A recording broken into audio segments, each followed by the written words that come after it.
ವಿದ್ಯಾವಾರಿಧಿ ಶಾಲೆಯಲ್ಲಿ ವಿದ್ಯಾರ್ಥಿಗಳ ಸಾವು ಪ್ರಕರಣಕ್ಕೆ ಸಂಬಂಧಪಟ್ಟಂತೆ ಮಾಜಿ ಪ್ರಿನ್ಸಿಪಾಲ್ ರವಿಕುಮಾರ್ನನ್ನ ವಶಕ್ಕೆ ಪಡೆದು ವಿಚಾರಣೆ ನಡೆಸಲಾಗ್ತಾ ಇದೆ. ಡಿವೈಎಸ್ಪಿ ನೇತೃತ್ವದಲ್ಲಿ 4 ಗಂಟೆಗೂ ಹೆಚ್ಚು ಕಾಲ ವಿಚಾರಣೆ ನಡೆಸಲಾಗ್ತಾ ಇದೆ. ತಿಪಟೂರು ಡಿವೈಎಸ್ಪಿ ವೇಣುಗೋಪಾಲ್ ನೇತೃತ್ವದಲ್ಲಿ ವಿಚಾರಣೆ ನಡೀತಾ ಇದೆ. ವಿಷಾಹಾರ ಪ್ರಕರಣದಲ್ಲಿ ರವಿಕುಮಾರ್ ಮೇಲೆ ಅನುಮಾನ ವ್ಯಕ್ತವಾದ ಹಿನ್ನೆಲೆಯಲ್ಲಿ ಈಗ ರವಿಕುಮಾರ್ನನ್ನ ವಶಕ್ಕೆ ಪಡೆದು ವಿಚಾರಣೆಗೆ ಒಳಪಡಿಸಲಾಗ್ತಾ ಇದೆ. ಹುಳಿಯಾರುನಲ್ಲಿರುವಂತಹ ವಿದ್ಯಾವಾರಿಧಿ ವಸತಿ ಶಾಲೆ ತುಮಕೂರು ಜಿಲ್ಲೆ ಚಿಕ್ಕನಾಯಕನಹಳ್ಳಿ ತಾಲೂಕಿನ ಗ್ರಾಮದಲ್ಲಿದ್ದಂತಹ ಶಾಲೆಯಲ್ಲಿ ಮಾರ್ಚ್ 8ರಂದು ವಿಷಾಹಾರ ಸೇವಿಸಿ 3 ವಿದ್ಯಾರ್ಥಿಗಳು ಮೃತಪಟ್ಟಿದ್ದರು.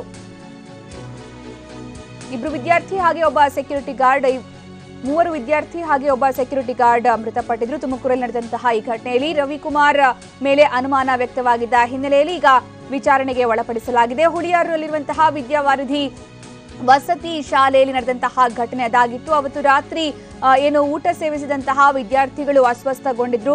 ತಕ್ಷಣ ಅಸ್ವಸ್ಥಗೊಂಡಂತಹ ವಿದ್ಯಾರ್ಥಿಗಳು ಇನ್ನುಳಿದವರಿಗೆ ಯಾರು ಕೂಡ ಊಟ ಸೇವಿಸಬೇಡಿ ಅನ್ನುವಂತಹ ಸೂಚನೆಯನ್ನ ಕೊಟ್ಟರು. ಆದರೆ ಸೆಕ್ಯೂರಿಟಿ ಗಾರ್ಡ್ ಏನಾಗಿದೆ ಅಂತ ಅಲ್ಲೇ ಇದ್ದಂತಹ ವ್ಯಕ್ತಿ ಅಲ್ಲಿ ನೋಡ್ತಾ ಆಹಾರವನ್ನ ಸೇವಿಸಿದಾಗ ಅವರು ಕೂಡ ಮೃತಪಟ್ಟಿದ್ರು. ಈ ಒಂದು ಘಟನೆಗೆ ಸಂಬಂಧಪಟ್ಟಂತೆ ಮಾಜಿ ಪ್ರಿನ್ಸಿಪಾಲ್ ರವಿಕುಮಾರ್ ಮೇಲೆ ಅನುಮಾನ ವ್ಯಕ್ತವಾಗಿತ್ತು. ಯಾಕಂದ್ರೆ ಊಟದಲ್ಲಿ ವಿಷದ ಅಂಶ ಮಿಕ್ಸ್ ಆಗಿರೋದು ಪತ್ತೆಯಾಗಿತ್ತು ವಿಧಿವಿಜ್ಞಾನ ಪ್ರಯೋಗಾಲಯದಲ್ಲಿ. ಹೀಗಾಗಿ ಇದನ್ನು ಯಾರೋ ಬೇಕು ಅಂತ ಉದ್ದೇಶಪೂರ್ವಕವಾಗಿ ಮಾಡಿದ್ದಾರೆ ಅಂತ ಕೂಡ ಹೇಳಲಾಗ್ತಿತ್ತು. ಹಾಗೆ ಮಾಜಿ ಪ್ರಿನ್ಸಿಪಾಲ್ ರವಿಕುಮಾರ್ ಸೇಡಿನ ವಿಚಾರಕ್ಕಾಗಿ ಈ ರೀತಿಯ ಕೃತ್ಯ ಎಸಗಿರುವಂತಹ ಸಾಧ್ಯತೆ ಇದೆ ಅನ್ನುವಂತಹ ಒಂದು ಅನುಮಾನ ವ್ಯಕ್ತವಾಗಿದ್ದ ಹಿನ್ನೆಲೆಯಲ್ಲಿ ಅವರನ್ನ ಈಗ ವಶಕ್ಕೆ ಪಡೆದು ವಿಚಾರಣೆಗೆ ಒಳಪಡಿಸಲಾಗ್ತಾ ಇದೆ.